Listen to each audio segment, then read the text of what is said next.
Salve, alunos! Estamos aí começando mais uma disciplina de História. E aí, do meu lado, o meu parceiro agora, o professor Ricardo Bezerra. Ricardo, na verdade, conta aí pra galera em que você é formado, quem é você na verdade? Eu sou o professor Ricardo Bezerra de Moraes, sou formado em História, tenho licenciatura em História, sou professor do Estado de Rondônia e eu sou apaixonado por essa disciplina História e vai ser um prazer acompanhar vocês, tentar direcionar vocês por esses caminhos da História, por essas veredas da História. E juntamente com uma pessoa que eu admiro tanto, Lorismar, e vai ser sensacional. Tenho certeza que essa jornada vai ser gratificante para todos nós. Exatamente, então, o professor Ricardo é mais uma peça nesse tabuleiro, né? Que veio multiplicar, não é somar não, aqui te fala é multiplicação mesmo, que é o triplo, né, Ricardo? Exatamente. Eu também sou o professor Lorismar Barroso, sou formado em História, especialista em Arqueologia da Amazônia e mestrado também em História. E juntos, eu e o professor Ricardo, vamos estar com vocês aí, levando toda e qualquer informação.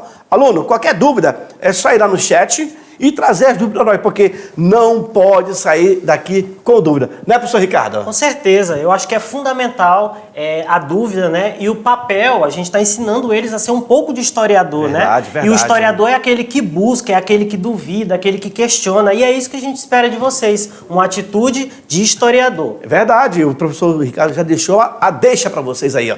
Tem que ser crítico, mas uma criticidade de forma assim mais maleável, né? Aquela coisa crítica de tentar de ser o doido da baladeira, né, não, Ricardo? Isso não existe, não. Não pode ser. Então, acompanha conosco aí o que nós iremos ver nessa primeira unidade do primeiro ano. E sejam bem-vindos ao ensino médio, né, Ricardo? É verdade. Vocês que saíram lá do Fundamental 2, agora aqui é punk, aqui é faca na caveira, né? Exatamente. Aqui vocês vão ver com quantas tábuas se faz uma canoa. E eles agora, eles vão criar uma independência, né? Perfeito, uma independência das ideias, Isso. Um espírito para buscar. Aprender a pensar, né? Aprender a pensar. Beleza. E história é o começo disso. Ótimo. Na tela, então, acompanha conosco aí o que nós temos. Veja aí, alunos, os conteúdos que nós iremos trabalhar nessa disciplina de História. Veja, na primeira unidade, eu tenho a origem da disciplina de História. Vocês vão saber como foi que se deu essa origem no contexto geral.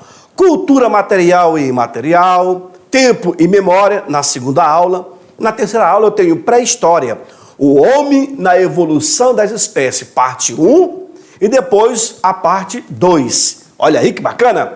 Basicamente, nós iremos entrar no início, né? O princípio de tudo, da formação. Vai ter algumas teorias também, tá bom? Do criacionismo e do evolucionismo. O homem na evolução das espécies. Olha aí, parte 3. E primeiros povos da América. Na sequência... E continuando, né? É claro, uma área nova, mas pré-história brasileira, parte 1 e pré-história brasileira, parte 2. Como que essas populações chegaram aqui à América? Como que foi esse início do processo de povoamento de toda a América? É uma das coisas que a gente vai descobrir nessas aulas. Depois, as civilizações da Mesopotâmia, parte 1, e as civilizações da Mesopotâmia, parte 2. O Império Egípcio, a civilização do Egito, a escrita e economia egípcia, os mistérios do Egito, e aí... conclui-se, né, aquela parte do estudo do Oriente que vai tratar das civilizações do Crescente Fértil, que dá conta de Mesopotâmia e Egito, o surgimento da escrita e tantas coisas interessantes que deixaram legado para a humanidade. Posterior a isso, estudaremos ainda a civilização chinesa e a civilização indiana. Tranquilo? Então isso vai ser parte do que a gente vai estudar nessa primeira unidade. Legal! E nessa referência que o professor Ricardo passou agora há pouco para vocês, é interessante que a grande maioria dos livros didáticos não acabam trazendo aí sobre a civilização chinesa, né? E nós buscamos uma aula interessante, pesquisamos e montamos a aula para vocês que, olha, vocês vão ficar assim, ó, babando. E agora, a civilização indiana. Muito interessante. Então, acompanhe conosco todas essas informações. E na aula de hoje, o que nós temos? Segue no quadro. Nós temos aí Introdução aos Estudos Históricos, aula 1.1, o nascimento e desenvolvimento da história. As fontes históricas, quem é que faz a história e as novas abordagens históricas. Só que aquela coisa, aluno, para todas as nossas aulas, sempre teremos, principalmente agora, as habilidades e competência. Veja na tela. Na aula de hoje, eu tenho as competências. A competência número 1, o que significa isso? Habilidades e competências que, estudando esses conteúdos, esses objetos de conhecimento, vocês vão adquirir, vai agregar em vocês essas competências e habilidades. Olha lá. A competência 1, utilizar os conhecimentos históricos para compreender e valorizar os fundamentos da cidadania e da democracia, favorecendo uma atuação consciente do indivíduo na sociedade. A 2, compreender a sociedade e a natureza, reconhecendo suas interações no espaço em diferentes contextos históricos. Beleza, e na sequência eu tenho as habilidades. Nas próximas aulas, aluno, você sempre irá observar que todas terão habilidades. Nessa primeira, nós temos que colocar as competências e habilidade. Nas próximas, a 2, a 3 e a 4 e assim por diante, só teremos as habilidades. No quadro, quais são? Interpretar historicamente fontes documentais acerca de aspectos da cultura e também analisar a produção da memória pelas sociedades humanas. Olha aí, no plural, não é pela a sociedade, são várias. Então nós temos aí o surgimento, África, Ásia, Oceania, as Américas. Nossa, na verdade, nós da história iremos fazer você viajar nessas informações, tá bom? Na primeira sequência, o que nós temos? Joga no quadro para nós. Vamos lá. O que é história, Ricardo? É uma pergunta muito interessante, verdade, né? Verdade. Uma pergunta interessante e eu tenho certeza que vocês que estão aí do outro lado sabem o que é história.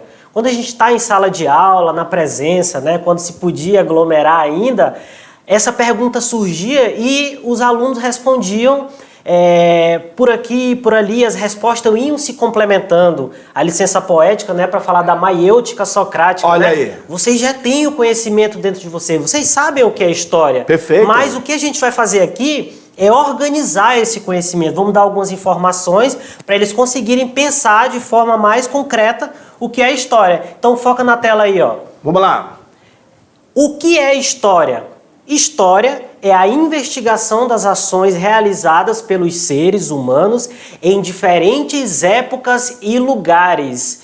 Definição de Heródoto ou Heródoto, né? Sim. O pessoal chama de forma Heródoto. diferente. É. Mas o que é importante é que ele foi um historiador grego que viveu há aproximadamente 2.500 anos, considerado o pai da história, né? Isso mesmo. O pai da história.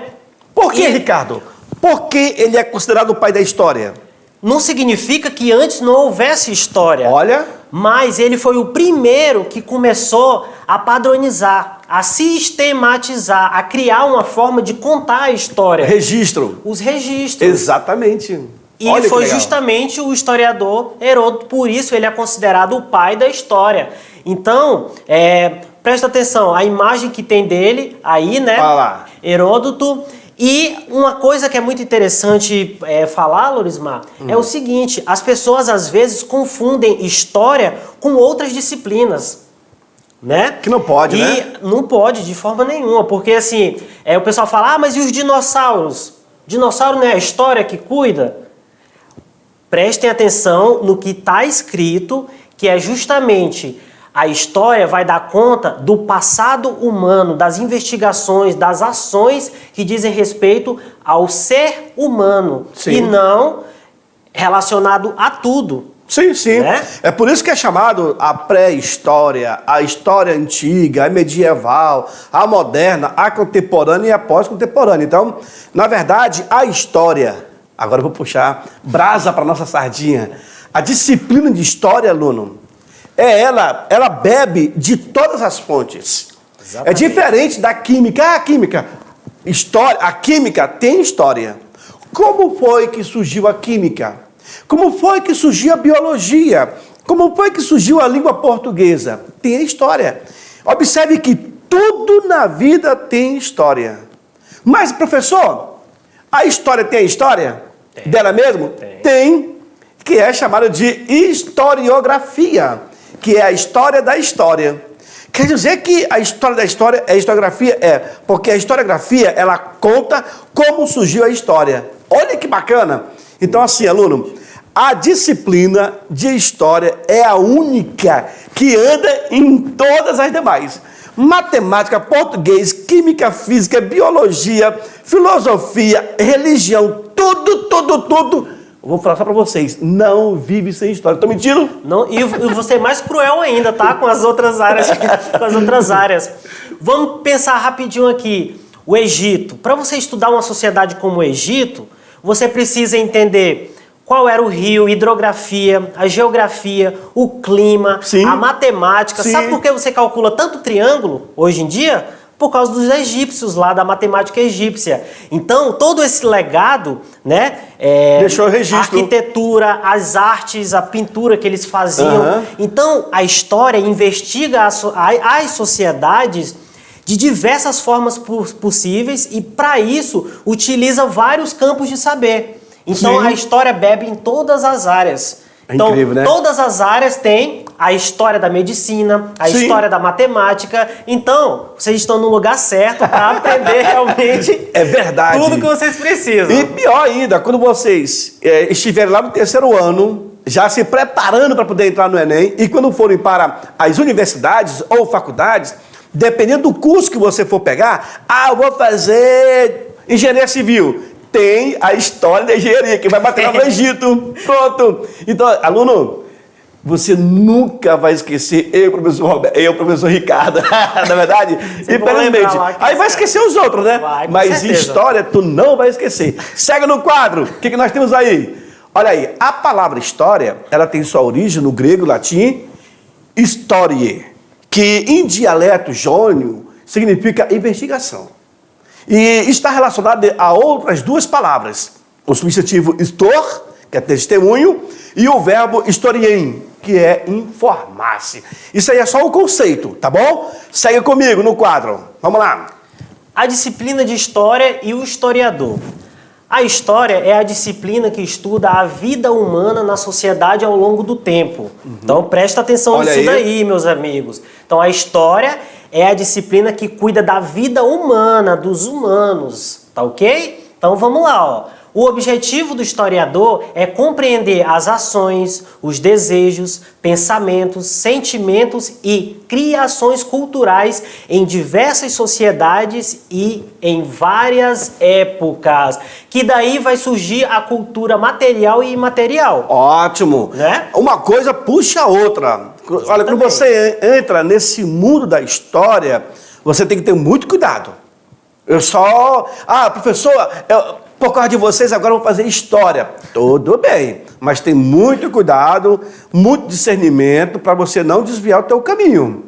Porque aí você começa, na verdade, você começa a aprender algumas desconstruções. Alguns mitos são desconstruídos, né? Mas o professor lá do 8º ano, do 7º, ensinou assim. Agora no ensino médio já vai ser diferente. Na universidade, pior ainda, tá bom? Fique ligado. Continuando no quadro, então. A produção do conhecimento histórico. Por que aprender história? Claro, nós temos que saber a essência de tudo, a origem de tudo. Para que serve o conhecimento histórico? Ótimo. Aluno, aprender história é significativo para todo e qualquer cidadão. Para que serve o conhecimento? Para que você possa ter embasamento, para que você possa caminhar no sentido de não se deixar enganar. Porque, olha, de tantos acontecimentos que já tivemos no mundo, e ainda mais agora no tempo das fake news, ninguém sabe o que é verdade, o que é mentira. Então, assim, eu te oriento a ter muita leitura, para você não se deixar levar por mentes mais brilhantes do que a tua, e você sempre achar que o conhecimento do outro é melhor do que o seu. Não, você tem que buscar os teus próprios conhecimentos. Não se deixe cair em armadilhas. O ensino médio vai trazer para vocês essas informações, essas desconstruções, algumas palavras errôneas, por exemplo. Eu já vou dizer uma aqui, muito debatido. Regime militar. Professor, teve regime militar? Vejam, no início nós tivemos uma intervenção militar que se prolongou em uma área militar que acabaram abordando como regime e golpe militar. Só que esse tema, por exemplo, que é muito debatido, nós temos pessoas que defendem porque estão do lado e que são contra porque estão do outro lado. A orientação é: vá ler, vá buscar informações. Não se deixe iludir por outras mentes, porque nós temos pessoas que conseguem fazer uma lavagem cerebral. A melhor coisa que tem é a busca pelo conhecimento, e aí ninguém te passa a perna, tá bom? Na sequência, o que nós temos? Se não tivéssemos a história, né? Se não tivéssemos história, não teríamos referências para nos orientar na vida, pois nossas experiências são consideradas quando fazemos escolhas para o futuro. Assim, o conhecimento histórico torna possível compreender melhor o mundo em que vivemos e o nosso lugar, ou seja, a nossa identidade. Perfeito. Então, a história, ela é a referência. Imagine você nascer numa sociedade que ninguém soubesse, que ninguém tivesse informação de nada. Imagine, professor Lorismar, lá, se ninguém soubesse, hoje é muito simples fazer o fogo, né? O cara pega o isqueiro, o fósforo e tá ali. Mas imagine como foi difícil para a raça humana adquirir essa informação, esse conhecimento. Antigamente eles esperavam um raio cair numa floresta, eles pegavam aquele fogo e eles ficavam fazendo vigília ali. Um cuidava, depois ia dormir, o outro cuidava, cultuando como se fosse um deus. Sim. Por quê? Porque eles não sabiam. O fogo era um efeito da natureza que não era dominado pela raça humana. Então, essas informações foram vindo junto com a tecnologia e chegou até nós. Imagine o trabalho gigantesco que nós teríamos para fazer fogo se não tivesse criado todas essas tecnologias. Então a história, ela é um catalisador, é uma coisa que pega as informações do passado, úteis para a gente, e nos entrega. Então a história é uma bênção. É verdade. Que a gente tem, não é, professor? Que cada vez cultuar mais e direcionar ela. E é muito fácil você falar assim: isso aí eu faria. Peraí, você vê as sequências que se deu para chegar até o resultado final. Não foi fácil. Hoje você tem um isqueiro, um compartimento onde é armazenado ali um gás, onde você tem uma fricção que batendo sai uma faísca, etc. Mas até mesmo aquela técnica se levou anos e mais anos. Aquele cara que ganhou, só pelo fato de ele fazer um felco, né? Ali ganhou o cara que inventou o cotonete, por exemplo. Só que a invenção, ela foi sendo trabalhada tempo a tempo. Tipo o grão também, né? Os primeiros milhos, que também eles eram grandes, pequenos, feios, as espigas quase não dava milho, enfim. Foi se modificando geneticamente. Isso tanto na leitura, nos objetos, nas criações, em tudo. Acaba tendo essa evolução histórica e do processo histórico também. E você é até um pouco mais simplista. Gente, você já viu um pregador? Sim. É 2 pedacinhos de madeira com um arame no meio. Um arame enrolado de forma engenhosa no meio. Sim. Mas quem que ia ter a ideia daquilo? Pois é. O cara foi lá. Então todas essas, desde da coisa mais simples, mais trivial, até a mais complexa, são essas informações que são recebidas das gerações passadas e que chegam para nós de graça praticamente. Exatamente. Né? Mas de graça, mas que requer... Lá atrás o cara pensou, quebrou a cabeça. Exatamente. Como nós temos vários outros pensadores nesse momento que você está assistindo essa aula, nesse momento que você entrou no ensino médio, está no primeiro ano, nós temos aí técnicos, cientistas, pesquisadores que estão tentando trazer o melhor para a sociedade. Exatamente. Segue na tela. O que nós temos aí? Novos rumos da história. Para preservar e divulgar a memória nacional, foram criadas instituições como museus, escolas, arquivos, institutos históricos e associações arqueológicas. Vem para nós.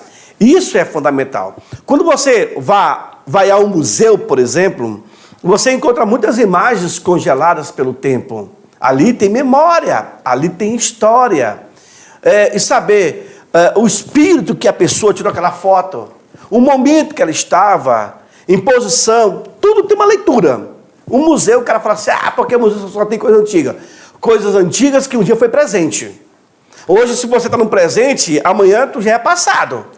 Não tem boca, né? Aí daí você fala assim, porque eu não gosto de antiguidade e tal. Não é bem assim. Tem história. Os objetos, uma radiola, um gramofone, uma máquina fotográfica, tudo. Né? Você imagina a máquina de fotografia pesada da Olivetti, pesadona. Hoje, tudo se resume ao computador. Então, assim, houve uma evolução. Então, os museus, os institutos, vários ambientes, eles acabam ali recolhendo o passado. E é bacana quando você chega nesse ambiente, nossa, como evoluímos. É verdade, né? Eu lembro que na época eu andava com o Walkman aqui, toca-fita, todo borsal. Hoje não existe mais. Que imagina, há 20 anos atrás, se pensava, olha, o celular um dia vai ter televisão, vai ter isso. Tem muito mais, cara. Internet chegou aí, bancando tudo, já era. Aluno, bem-vindo ao futuro. Quando a gente estava lá em 2000, para ser, em 2022, já estamos. Agora é rezar para você chegar em 2030, 2050 e assim por diante, né?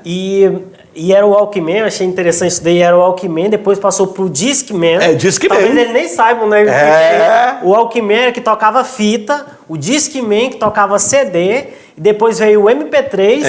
Depois veio o MP4, aí não, daqui não vai passar. Aí veio o Bluetooth, começou a vir as coisas assim. Uma evolução. Nós vamos tentar trazer para vocês aqui, na aula de Revolução Industrial, alguns objetos antigos da história, tá bom? Segue no quadro, o que nós temos mais aí? Davi de Michelangelo, isso está na Galeria da Academia de Belas Artes de Florença. Galera, quando o Davi, joga lá, o Davi, quando o Michelangelo, ele fez essa escultura, olha a perfeição, cada detalhe, até mesmo a marca da veia no corpo dele, né? O nudismo, isso aí tá fora de cogitação porque eles davam essência ao corpo humano, né? A naturalidade do corpo humano. Quando ele fez o Davi, ele viu que era tão perfeito e ele olhou para Davi e falou assim, fala! Ou seja, fala! E ele não conseguiu falar. Michelangelo, na verdade, ele acaba se decepcionando pela beleza que ele produzia, que ele esculpia, mas a essência da vida não existia. Existia no olhar do escultor, né? Mas assim, o que é interessante é que esse é um momento, né, e o Legoff é um historiador muito importante também. Jacques Legoff, ele falava o seguinte, que os museus e a biblioteca são os lugares da memória. Exato. Que é onde as pessoas vão para recordar, para ver a trajetória humana. Perfeito. Até chegarmos aos dias, por que nos vestimos assim, por que pensamos, por que acreditamos nisso, por que temos essa religião, por que eles têm outra, por que determinadas nações estão em guerra. Tudo uma explicação, e a história, né? Vai tendo essa explicação. E o que é interessante, coloca lá na tela, lá no Davi, de Michelangelo, é que esse era um novo momento para a história e para a humanidade, em que eles estavam buscando, a gente vai falar um pouco mais sobre isso lá na frente, né? Que era o antropocentrismo, isso. Né? O homem no centro da sociedade, do mundo. Isso. Diferente da Idade Média, que era o teocentrismo, que era Deus. Então, a arte, a literatura, a música, a pintura, tudo era em volta de Deus. Agora, nesse novo momento do Renascimento, era o homem no centro das relações. Perfeito. Avançamos, continuando no século XIX. Os conhecimentos históricos avançaram muito quando a história passou a ser considerada uma ciência. Olha que legal! E tornou-se uma disciplina acadêmica ensinada nas escolas e universidades. Aí ela teve a sua importância. Agora ela é ciência. Então tem que se levar em consideração. A partir daí, galera, as sociedades levaram com mais atenção as explicações do surgimento do homem. E vai ter uma briga ainda, calma, nós estamos só chegando o que é o conceito de história. Vai ter muita água que vai rolar para essa ponte, tá certo? Vamos na sequência lá, Ricardo, o que diz aí? Surgimento de novas áreas de pesquisa e novos métodos de abordagens. Novos campos de estudo se desenvolveram. História da infância, da morte, da loucura, da relação entre os seres humanos e o clima, das roupas das mulheres, entre muitos outros. alguns vestígios que antes não eram considerados fontes históricas passaram a ser tratadas como tal. Pessoal, presta muita atenção nisso, que a história, como o professor Lorismar falou, ela vai ter vários momentos. Tem aquele momento lá atrás, que é o momento grego, com Heródoto, Tucídides, depois vai passar para Roma, com os historiadores dos imperadores, que eram pessoas contratadas pelos imperadores para contar a vida deles, é claro que da forma que o imperador queria, né? Estava narrando. Depois, a história na Idade Média, e o século XIX vem com essa nova proposta de história-ciência. Isso. Mas, história, lembre, uma ciência humana. Então, uma ciência humana, o humano ele não é matemático, você não coloca 2 gotas aqui, 3 gotas aqui, como no laboratório, e vai sair uma receita pronta. Então, por isso que a discussão se prolongou até chegar na Escola dos Análises, com essa nova proposta de fonte ampliada. Só que aí, essas escolas dos análises, vocês vão estudar no 2º ano, se não me falha a memória, porque já é uma linguagem mais técnica, é mais teórica, e aí vocês vão sentir um pouco desse ofício de nós, historiadores, com um entendimento, tá certo? Na sequência, o que temos lá? História e Identidade Nacional. Em 1938, foi criado na cidade do Rio de Janeiro o Instituto Histórico e Geográfico Brasileiro, o HGB. Qual era a missão desse instituto? Era consolidar a unidade nacional, produzindo trabalhos sobre geografia, a memória e a história do Brasil. Inclusive, esse instituto ele vai ser desfeito, se não me falha a memória, em 58. Isso no Rio, mas em outros estados continuaram, né? Eu sei disso porque o Rondônia tem uma ligação com esse instituto. Segue no quadro de novo, vamos lá. Em 38 havia sido fundado o Colégio Dom Pedro II, uma das melhores educações do Brasil, diga-se de passagem, até hoje, né? Uma instituição que dava destaque ao ensino de história. E esse instituto, Dom Pedro II, não é que ele tem só história, ele tem passado também. Então, não é qualquer pessoa que chega e consegue entrar naquela escola, tá bom? Na sequência, o que nós temos? As fontes da história, os vestígios do passado, né?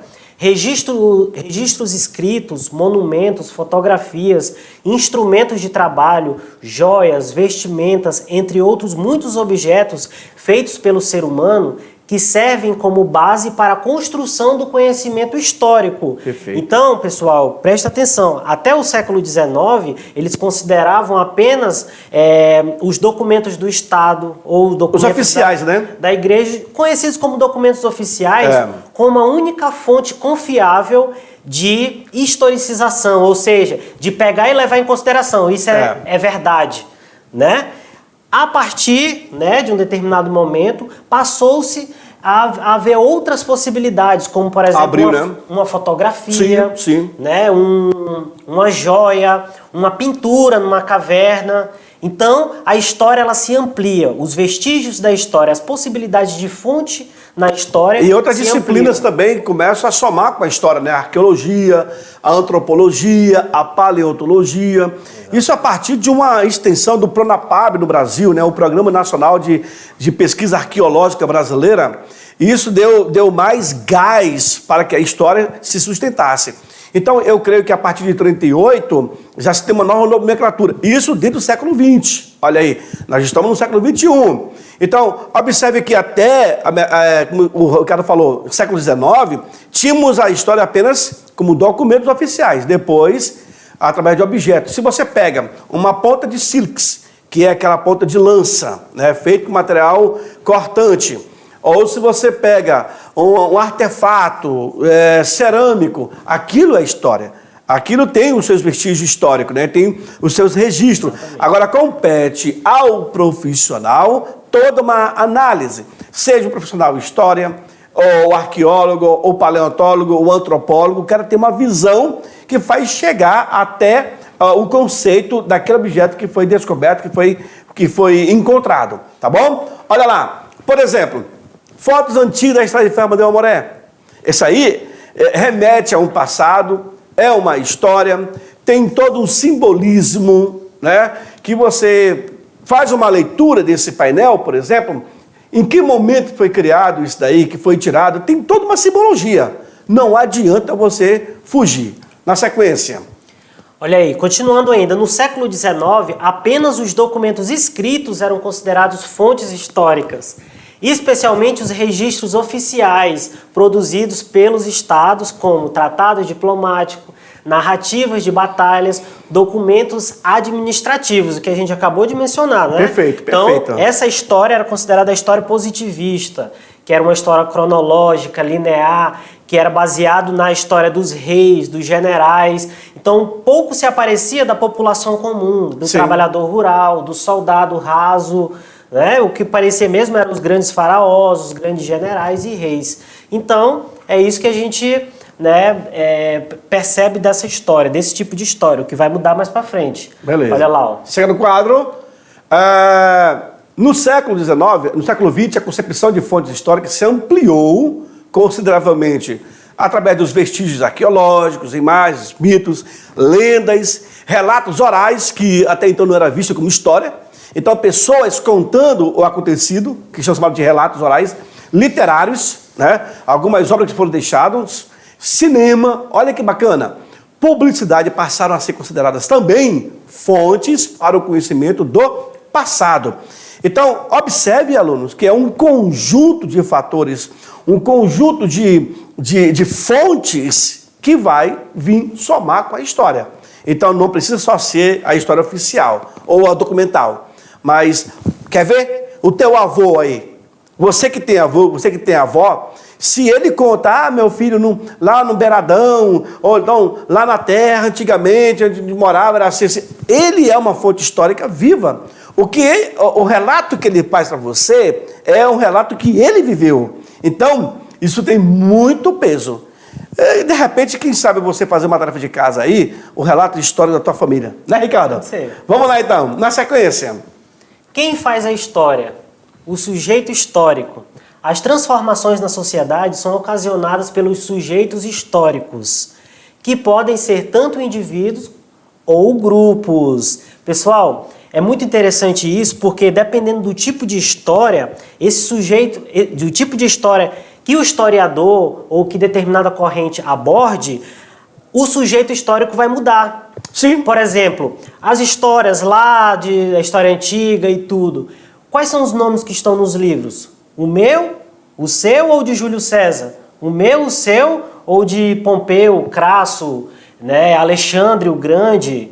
É claro que o deles, porque era um tipo de história que prezava por narrar a história dos grandes acontecimentos. Então esse sujeito histórico vai ser os grandes generais, reis. Aí depois, com essa ampliação da percepção da história, é que outros grupos vão começar a ter acesso, as mulheres, né? Verdade. Os que viviam à margem, considerados à margem da sociedade. Perfeito. Olha aí, na sequência, vocês estão observando alguns pesquisadores. Pode ser um historiador, pode ser um arqueólogo, um antropólogo, pode ser qualquer área. Mas, basicamente, dá para você entender que é um historiador devido ao material que está sendo trabalhado ali, né? A pesquisa em fontes documentais. E observe o que estou fazendo. Enquanto uma está folheando o livro, com luva, principalmente, e uma máscara. Ali está faltando a touca e o avental. Para que isso, professor? Porque quando você trabalha com livros antigos, tem ácaro, tem fungo, e isso, dependendo, isso pode até contaminar você. Então, tem pessoas que têm alergia, né? A fungo e a ácaro. E logo o outro já está transcrevendo as informações que ele necessita naquele momento, daquela pesquisa. Certinho? Olha lá, na sequência... E a mão é ácida também, né, professor? Sim, que acaba pode deteriorar verdade. o material, o documento. É verdade. Então, Perfeito. prosseguindo aí, ó, o grau de importância das transformações sociais varia conforme a repercussão que os acontecimentos tiveram para o conjunto da sociedade e o valor que a cultura dominante atribui a esses acontecimentos. Então, dependendo da cultura dominante, o que é cultura dominante? Geralmente ou é o mais rico, depende da sociedade. Tem sociedade que os sacerdotes são a cultura dominante, em outra as pessoas mais ricas eram a cultura dominante, então depende. Então, o que essa cultura dominante decidir, que é um conhecimento válido, é o que vai preservar, é o que a história mantém e levada adiante. Há muito tempo a história ela foi escrita pela elite, né? Então, sempre que a informação que você tinha era a informação do dominante. O dominado não deixava o seu registro. Aliás, não deixava só a história, mas deixava o registro. Aí foi quando eles passaram, então, a criar a história em cima do registro, né? Olha lá, na sequência, essa visão da história foi modificada a partir do final do século XIX, quando outros sujeitos, como mulheres, olha aí, operários, pessoas pobres, passaram a aparecer no discurso do historiador. É o cara que faz a narrativa, é o cara que cria ali todas as informações em um papel. Olha lá, na sequência, novos, né? O Jules Michelet, né, ele fez no século XIX a história das mulheres e tudo, e começou aí essa onda de mostrar um pouco mais. Sim. E essa imagem, ela mostra justamente o outro passo, né? O da investigação, Isso. de buscar a investigação documental, e é um passo fundamental para que a gente chama de fonte primária, né? Isso, exatamente. Ir na fonte, e buscar na fonte, que era o que o professor Lorismar estava falando. Não esperem a informação vir até vocês, busquem a informação, Sim. leiam, pesquisem, tenham senso crítico. Isso. Não escute uma coisa e já vá acreditando naquilo. Tenha senso crítico. Procura a fonte, vá buscar, né? Procura a fonte. Será que isso é verdade? Será que isso é fake news? Vou pesquisar. Onde que esse cara achou? Então, essa é uma informação importante e fundamental para o momento que a gente está vivendo. Observe da imagem que eles estão agora certinho aí, ó. Touca, aí, a máscara, o avental e a luva. Eles estão escaneando um livro, buscando informações, porque um livro desse, dependendo do tempo, se ele for folheado, a folha dele quebra, ele está muito ressecada, tá bom? E realmente, a mão humana tem um suor que acaba deteriorando o papel, tá? No quadro, seguimos. Até meado dos séculos XIX, somente os grandes personagens, como imperadores, reis, generais e papas, eram considerados sujeitos da história, e as mudanças históricas eram atribuídos aos seus efeitos individuais, correto? Novas abordagens da história. Os historiadores do século XX não se limitam à ação dos personagens considerados grandes sujeitos históricos. Procuram dar sentido à experiência cotidiana das pessoas comuns, como, por exemplo, o mais humilde soldado, que é a nova abordagem do século XX. E aí eu te trago uma abordagem, Ricardo, que na revolta da Armada no Brasil, no Rio de Janeiro, sempre se falava dos militares, aquela coisa. Só que quem liderou foi um soldado humilde e negro. Exatamente. Uma outra fonte aí que você, de repente, vê, só que se destaca são os brancos daquela época. Então, houve-se uma reviravolta muito grande de um tempo para cá. Exatamente. Olha lá, na sequência, o que nós temos? E aí, o historiador voltou seu olhar para o pensamento, os costumes e o modo de vida das pessoas comuns. Então tá aí possivelmente um arqueólogo, sim, né? Mas pode ser um historiador também, sim. Analisando hieróglifos, tentando entender a passagem, a participação das pessoas comuns, porque geralmente esses grandes murais, ele tinha a trajetória do faraó, sim, contavam a vida dos faraós, mas por trás tinham alguns personagens em segundo plano. O faraó era entalhado de forma maior e as pessoas comuns de forma menor. Então, eles procuravam para ver qual que era a função, como que eles trabalhavam, sim, se eram na agricultura, se o cara estava comerciando. Então, tudo isso era importante para a gente entender como que essas pessoas mais humildes, comuns, viviam. Beleza. E, finalizando aí, nós temos a história oral e a história das mentalidades. Vem para mim. Só que isso aí, nós vamos entrar numa outra discussão agora, história oral e da mentalidade, nós vamos deixar para um outro momento, tá bom, aluno? Agora, nesse momento, eu vou te deixar aí para que você possa fazer as atividades. Daqui a pouco estamos de volta. Tchau, tchau. Liga no tempo. Valeu.